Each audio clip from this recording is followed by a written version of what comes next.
దెందులూరు నియోజకవర్గంలో కూటమి పాలనలో కూడా రెండేళ్లలో కూడా కక్ష సాధింపు చర్యలు పరాకాష్ఠకు చేరాయి. సాక్షాత్తు మాజీ ఎమ్మెల్యేకి సంబంధించినటువంటి సొంత పొలాల్లో కూడా వ్యవసాయానికి సంబంధించి ఫలసాయాన్ని తీసుకుంటే కూడా పూర్తిగా అడ్డుకుంటున్న పరిస్థితి కూడా కనపడుతుంది. ఇప్పుడు దీనికి సంబంధించి కూడా మాజీ ఎమ్మెల్యే కొట్టారు అబ్బచౌతున్నారు. సార్ చెప్పండి, ఏం చేస్తారు?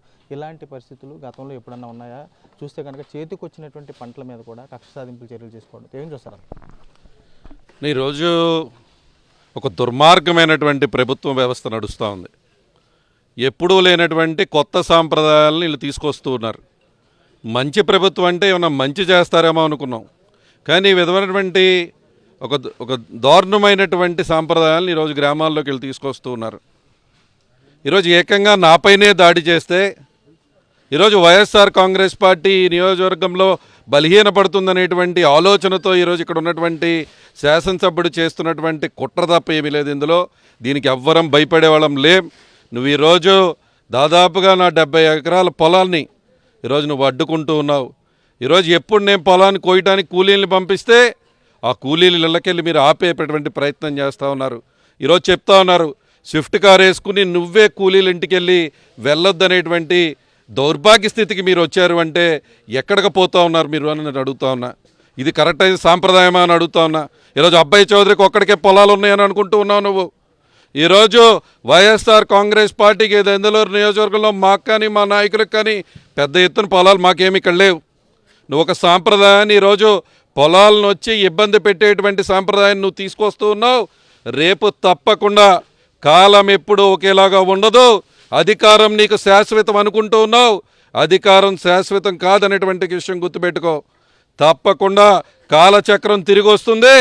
ఎవరైతే ఈరోజు నా పొలాలకు అడ్డుపడుతూ ఈరోజు ఎవడైతే దారిలో వచ్చేటువంటి కూలీలను అడ్డుపడుతూ ఈరోజు ఎవడైతే చేశాడో ఒక్కడిని కూడా క్షమించే పరిస్థితి ఉండదనే విషయం మీరు గుర్తుపెట్టుకోండి అని తెలియజేస్తున్నా.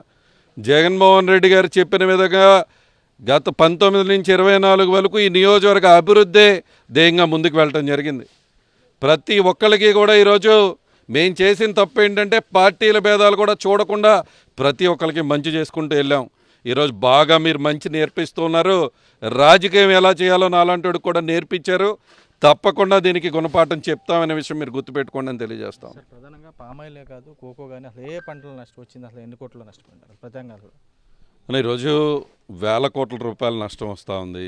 ఈరోజు అబ్బాయి చౌదరికి ఈరోజు ఈ డబ్బులు ఏదో మీరు అడ్డుపెట్టి ఈరోజు రాజకీయం చేసి ఈరోజు పొలాలు ఆపి ఈరోజు ఆర్థికంగా నన్ను ఇబ్బంది పెట్టాలనేటువంటి మీరు ప్రయత్నం చేసినంత మాత్రాన అబ్బాయి చౌదరి అనేటువంటి వ్యక్తి కుంగిపోడు.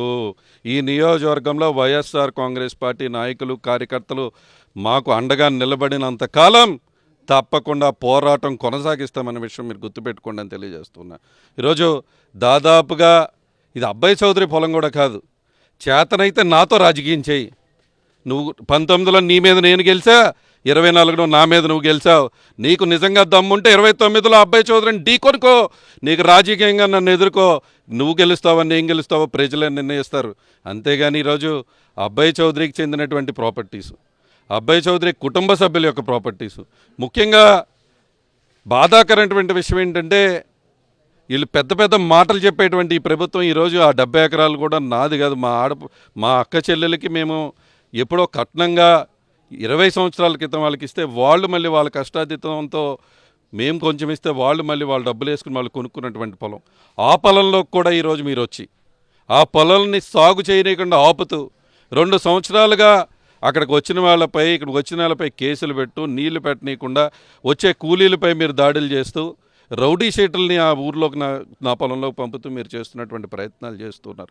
ఓపిక పడుతూనే ఉన్నాం, మేమందరము కూడా ఓపిక పడుతూనే ఉన్నాం. అయినప్పటికీ కూడా మీ ప్రవర్తన మారట్లేదు. నేను చెప్తా ఉన్నా, తప్పకుండా ఎవడైతే ఈరోజు అబ్బాయి చౌదరి పొలం వెంక చూశాడో, ఎవడైతే ఇక్కడికి వచ్చి డప్పులు కొట్టాడో, ఎవడైతే ఇక్కడికి వచ్చి ధర్నాలు చేశారో ఏ ఒక్కడిని కూడా క్షమించే పరిస్థితి ఉండదనే విషయం గుర్తుపెట్టుకోండి. తప్పకుండా అబ్బాయి చౌదరి 2.0 వస్తుంది. ఒక్కొక్కడికి ఏ విధంగా చుక్కలు చూపిస్తాం అప్పుడు చెప్తానని చెప్తా ఉన్నాను.